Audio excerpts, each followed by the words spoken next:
طریق کیا ہے؟ اسلام کی شریع طریق کیا ہے؟ توحید کی شریع طریق کیا ہے؟ توحید کسے کہتے ہیں؟ رسالت کی تعریف کیا ہے؟ طریقوں کا پتہ کوئی نہیں، جو ہمارے اوپر لازم و ضروری ہے ان کا پتہ کوئی نہیں۔ اور دیکھو وہ کیا بن گئے جی؟ وہ فقیر بن گئے۔ تو کہتا کیا ہے؟ اسے کہہ رہا تھا، اسے جو لگا ہوا تھا کہ یہ جو جن ہے نا، یہ جن یہ اللہ کے بارگاہ میں عرض کریں گے مالک بشر آیا تھا نا، تو یعنی ہم جو ہے نا ہم تو مجبور ہیں، ہمیں تو کسی نے دعوت نہیں دی، ہم تو جن ہیں، وہ تو بشر سے جو نبی آئے ہیں۔ سمجھ آ رہی ہے؟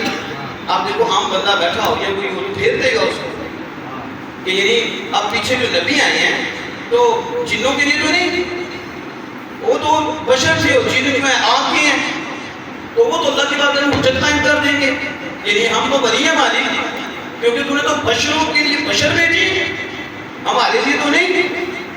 تو میں نے اسے کہا بتاؤ مجھے ایک پارہ نہیں ہے، کتنے پارے میں یہ ذکر آیا ہے؟ اور 23ویں پارے میں بھی موجود ہے کہ جب اللہ پاک نے فرمایا کہ سجدہ کرو تو شیطان نے سجدہ نہیں کیا، آدم کو سجدہ کرو تو شیطان نے سجدہ نہیں کیا، تو اللہ پاک نے پوچھا جبکہ مالک جانتا کہ شیطان نے کیوں نہیں کیا، لیکن بتانا تو چاہتا ہے نا تاکہ پتہ چلے اس کمینے کے اندر کیا ہے، تم اس کمینگی سے بچ جاؤ، اس کے اندر کون سی کمینگی ہے، اس کو اللہ ظاہر کرنا چاہتا تھا۔ کہا بتا ابلیس تو نے سجدہ کیوں نہیں کیا؟ پتہ اس نے کیا کہا میں بشر کو سجدہ کروں، کیا کہا تھا؟ ہم کہتے ہیں باپ کی بولی تھی اس وقت، آج تک نسل کی بھی یہی بولی ہے۔ دیکھو سب سے پہلے نبی کو توہین آمیز لہجے میں جس نے بشر کہا تھا اور حکیم سمجھتے وہ بشر کہا تھا، وہ شیطان ہے۔ اس نے کہا مالک میں بشر کو سجدہ کروں تو میں بہتر ہوں، میں اللہ پاک میں لعنتی، کیا مطلب تو لعنتی ہے؟ اخرج نکل جا۔ میں نے کہا تب تو کرنا نا، وہ جنی تھا نا تو حکم کس کا تھا؟ نبی اللہ کی طرف بھیجے گئے ہیں اور اللہ نے حکم فرمایا ہے کہ میرے ارادے سے میرے رسولوں کا حکم مانا جائے۔ اب یہ نہیں ہے کہ کوئی بشر ہو یا جو ہو، رب فرماتا ہے میں پوچھوں گا، اور رسول بھیجے اس لیے ہیں کہ رسول کا حکم مانا جائے۔ اب شیطان کو بھی حکم تھا رب کا کہ آدم کو سجدہ کرو، اس میں یہ نہیں دیکھنا کہ وہ بشر ہیں یا وہ فرشتے ہیں یا کوئی اور مخلوق ہیں، بس یہ دیکھنا آرڈر کس کا ہے اور حکم کس کا ہے۔ اور اس کا منہ بند ہو گیا، ادھر سے بھاگا، پھر میرے کو طرف گیا، اور پھر وہ کیسی عجیب اس کی گفتگو تھی۔ کہتا ہے عیسیٰ علیہ السلام نے کہا کہ بنی اسرائیل کو، کیا بنی اسرائیل تمہارے بعد میں موجود ہے کہ تمہاری طرف ایک رسول آنے والے ہیں میرے بعد، ان کا نام احمد ہے، میں تمہیں بشارت دیتا ہوں، مبشرا برسول یاتی من بعد اسمہ احمد فلما جاءہم، جب ان کے پاس آئے تو ان کا یہ کھلا جادو ہے۔ تو کہتا ہے کہ یہ دیکھو نا کہ رسول اکرم صلی اللہ علیہ وسلم بنی اسرائیل کی طرف آئے ہیں اور بنی اسرائیل میں آئے ہیں۔ میں نے کہا ادھر بیچ کا ترجمہ کہاں سے کر دیا تو نے؟ جاءہم کا بیچ کا ترجمہ کہاں سے آیا کہ ان میں آئے، یہ کہاں ہے؟ میں نے کہا قرآن پاک میں اللہ فرماتا ہے یا ایھا الناس قد جاءکم الرسول، اے لوگو تمہارے پاس رسول آئے۔ اب یہاں مجھے بتاؤ یہ ہے اے لوگو تمہارے بیچ میں رسول آئے، تمہارے اندر رسول آئے، تمہارے پاس آئے، اور اللہ فرماتا ہے محبوب جب وہ ظلم کر رہے ہیں اپنی جانوں پہ تیرے پاس آ جائیں گے، تیرے پیچھے آ جائیں گے۔ فی کا ترجمہ کمینے کہاں سے کر دیا ہے؟ حضور بنی اسرائیل سے نہیں، حضور حضرت اسماعیل علیہ السلام سے ہیں، لیکن وہ غامدی کی بولی بول رہا تھا، وہ خبیث ہے غامدی، اس کو آپ جانتے ہو کہ بڑا فتنہ باز ہے، ملحد ہے، وہ لوگوں کو گمراہ کرتا ہے، عقلیات پہ چلتا ہے، قرآن کو بدلتا ہے، معنی مفاہیم بدلتا ہے، تو وہ کہتا بنی اسرائیل سے ہیں۔ تو میں سمجھا کہ یہ اس کی بولی بول رہا ہے کیونکہ وہ بھی یہی بولی بولتا ہے۔ میں نے کہا یہاں کہاں ہے بنی اسرائیل سے؟ یہاں تو قرآن ہے۔ اور میں نے کہا آپ دیکھو یہ سورۃ مدثر ہے، اللہ پاک فرماتا ہے قم فانذر، پھر کھڑے ہو جائیے اور ڈرائیے، اور اللہ پاک فرماتا ہے وانذر عشیرتک الاقربین، میں تم سب سے پہلے اپنے خاندان والوں کو ڈرائیے۔ تو جب حضور نے ڈرایا تو ابو لہب نے بے ادبی کی، کفار نے کیا کہا؟ اب یہ بچہ بچہ جانتا ہے، تو کہتا ہے یہ سورۃ، میں نے کہا مکی، تو کہتا ہے یہ علماء نے لکھا ہے کیا؟ میں نے کہا تجھے ڈائریکٹ وحی آ گئی تھی کمینے، تجھے قرآن ڈائریکٹ مل گیا، میں نے دیا تجھے؟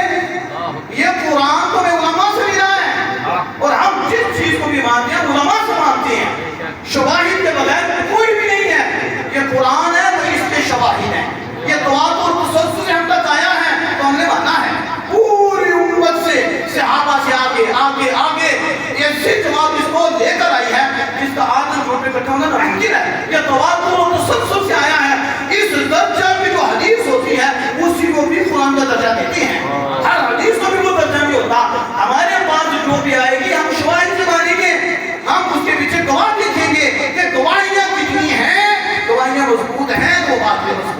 گواہیوں میں کمزوری ہے تو اس بات میں بھی کمزوری ہے. میں نے کہا تجھے ڈائریکٹ قرآن اللہ نے دے دیا, تجھے وہی آئی ہے. خبیث یہ جو مکی مدنی ہے, یہ حضور صلی اللہ علیہ وسلم کی ہجرت سے پہلے جتنا بھی قرآن آپ پہ اترا ہے وہ مکی ہے, جتنا ہجرت کے بعد اترا وہ مدنی ہے. یہ ہم تک پہنچا ہے تو علماء کے ذریعے پہنچا ہے. وغیرہ یہ جو ترجمہ کرتا تمہارے پاس جی نے کیا ترجمہ بھی کسی علماء نے کیا ہے, کسی سکالر نے کیا ہے, رسول اللہ نے اردو میں ترجمہ کیا ہے. یہ تو عربی ہے. آگے حضور نے جو سمجھایا وہ عربی ہے, آگے صحابہ نے سمجھایا وہ بھی عربی ہے, پھر آگے چلتا چلتا فارسی ہے, پھر مختلف زبانیں ہیں, لیکن جو رسول اللہ صلی اللہ علیہ وسلم نے وضاحت فرمائی وہ عربی ہے, جو صحابہ نے وضاحت فرمائی وہ عربی ہے. تو اتنا ہی ہے تو عربی پڑھ جو رسول اللہ صلی اللہ علیہ وسلم نے وضاحت کی ہے اور جو صحابہ نے کی ہے وہ تو سمجھا. وہ قیامت تک میں تمہارا باپ آ جائے گا وہ نہیں بتا سکے گا, پھر بھی نہ مانتے ہوئے علماء کی بات کرو گے. بخاری بھی تمہارے باپ کی نہیں علماء کی ہے, مسلم بھی علماء کی ہے, اور ترمذی بھی علماء کی ہے, سنن ابن ماجہ بھی علماء کی ہے, سنن ابی داؤد بھی علماء کی ہے, سنن نسائی بھی علماء کی ہے, ابن حبان بھی علماء کی ہے, طبرانی بھی علماء کی ہے, موجم صغیر بھی, موجم اوسط بھی, موجم کبیر بھی, یہ بھی علماء کی ہے. مستدرک صحیح ہے یہ بھی علماء کی ہے, اور مسند امام احمد یہ بھی علماء کی ہے. جو بھی کتاب اٹھاؤ گے پیچھے بابے اور علماء ہی کھڑے ہیں. نعرہ تکبیر, نعرہ رسالت, نعرہ حیدری. اچھا میں نے پھر اچھی آخری بات کر کے بات تو لمبی ہوئی, اینڈ میں نے کہا یہ تو عادت السجن یہ تو جاہل ہے. میں نے ادھر کہا کوئی عالم ہو اسے کو سمجھ آ رہی ہے, اس کو یہ تو ادھر کا جیسے اسی پھنسا کے رکھنا ہے, رام سلیم اسی من نہیں. تو بندے پٹھان جو پڑھا ہوا نہیں تھا اسے سمجھ آ رہی تھی, وہ دو تھے وہ کچھ بھی ہو جائے سمجھ آ رہی, یہ کیسا کمینہ ہے اسے آتا ہی کچھ نہیں. اور میں نے کہا ہمیں صرف ترجمہ نہیں ہم ترکیب بھی کر سکتے ہیں, تو آیت بھی غلط پڑھ رہا ہے ہم تو یہ بھی بتا سکتے ہیں یہ فائل بن رہا ہے, اس کیا بن رہا ہے, اس کا تعلق کیا ہے آپس میں, اللہ کا فضل ہے ہم نے پڑھا ہے. اور ہماری دین پڑھاتے بھی ہیں اور بچتے بھی ہیں اور بچاتے بھی ہیں, وہ بدر صبح کا نور بھی دیتے ہیں. آپ سامنے تشریف فرما ہوئے. آخری بات کر کے میں بات ختم کرتا ہوں. میں نے کہا کہ حدیث تو کہتا ہے یہ قرآن حضور کی حدیث ہی ہے. قرآن کیا ہے؟ اب دیکھو اتنا بڑا جاہل آج تک میرے سامنے اس کا ٹکراؤ ہوا, یہ ہے کہ موبائل سے دین دیتے ہیں. تو اس کے جو موقف اس نے اختیار کیا دلیل کیا دیتا ہے, انہو لقول رسول کریم. سورۃ الشمس میں یہ موجود ہے, انہو لقول رسول کریم, یہ رسول کریم کا قول ہے. تو کہتا ہے یہ دیکھو کمینے یہ قرآن اللہ کا کلام ہے, حدیث مصطفیٰ نہیں ہے. وہ تو بندہ اسلام سے خارج ہو جائے کہ جو قرآن کو حدیث کہے. قرآن تو اللہ کا کلام ہے, اس کے ایک زبر میں شک کرنے والا کافر ہو جائے گا, اس میں چینجنگ کسی کے معنی والا کافر ہو جائے گا. لیکن تجھے قرآن سمجھ نہ آتا کہ نہ قول, میں نے کہا رسول کریم سے مراد جبریل ہے. اللہ پاک فرماتا ہے جبریل امین کا قول, اور حقیقت میں وہ خدا کا قول ہے, اور اس قول کو اتارنے والے جبریل امین ہیں. تو اس لیے سبب کی طرف نسبت ہو جاتی ہے. مطلب آپ کتنی ہیں ساری ہیں, آپ میں کتنی شادی شدہ ہیں, تو آپ پوچھیں لوگ یہ کہ ہم بچوں کو پالتے ہیں, آپ پالتے ہیں یا رب پالتا ہے؟ تو رب بھی کہتا ہے ماں باپ پالتے ہیں. مطلب کیا, پالنے والا وہ ہے ذریعہ, والدین کو بنایا اور ان کی طرف نسبت آتی, وہ سبب ہے. تو سبب کی طرف نسبت ہوتی ہے, حقیقت میں فائل اللہ ہے. جبریل قرآن لے کر آنے والے ہیں, تو میں جبریل کا قول ہے, حقیقت میں وہ خدا کا کلام ہے جو جبریل کے ذریعے آمینہ کے داغ کے سینے میں اترا ہے. سبحان اللہ. جب میں نے اسے بات کی تو مجھے کہتا ہے جی وہاں صاحب مجنون. تو میں نے کہا ذی قوت عند ذی العرش مکین, یہ کیا ہے؟ کمینے قوت والا کون ہے؟ رسول کریم کی آگے صفت ہے ذی قوت عند ذی العرش مکین, قوت والا عرش مکین کے بعد وہ جبریل امین ہے. خدائن سمبانی ہر فرشتہ جبریل امین کی اطاعت کرتا ہے, آسمان والے جبریل امین کی اطاعت کرتے ہیں, ان کا یہ مقام ہے.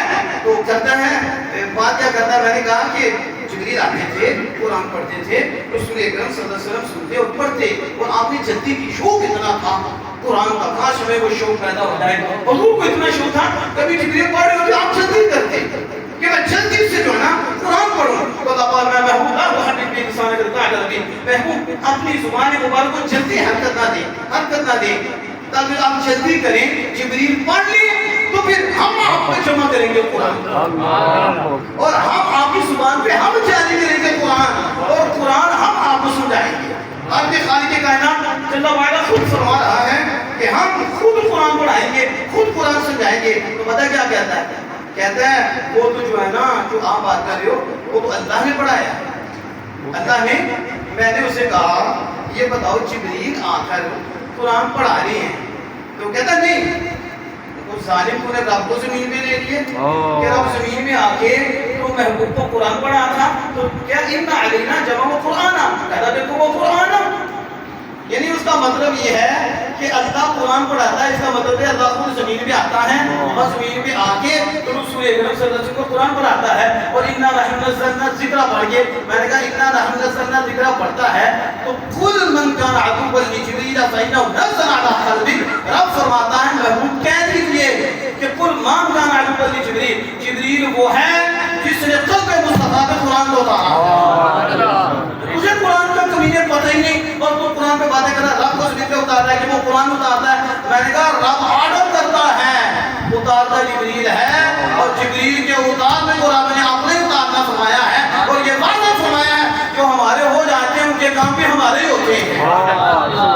یہ میں آج کہہ رہا ہوں کہ ایسے فتنے پیدا ہو گئے ہیں، تو میں نے اس لیے علم کے لیے گفتگو کی ہے۔ آپ کو علماء سے جاہل سے بس جاہل سے گفتگو نہیں کرتے، آپ سے کرے کرنا گفتگو نہیں کرنی۔ یہ شوق ہے سیکھنے کا، آؤ اپنے آپ میں دین کے پاس لے جاؤں گا، ان کے بعد بیٹھنا سوال کرنا، لیکن ڈبیٹ کی تمہیں وہاں بھی جا کر نہیں، کیونکہ تجھے علم ہی کوئی نہیں، تجھے اصول ہی کوئی نہیں۔ اگر بہت شوق ہے تو جو تمہارا بڑا ماما ہے نا اسے لے آنا ساتھ، پھر اسے بتائیں گے وہ قرآن کیا ہے، حدیث کیا ہے، اصول کیا ہے، قرآن کو سمجھنا کس طرح ہے اور سمجھانا کس طرح ہے، کس طرح بچنا ہے اور کس طرح بچانا ہے۔ اللہ تعالیٰ سے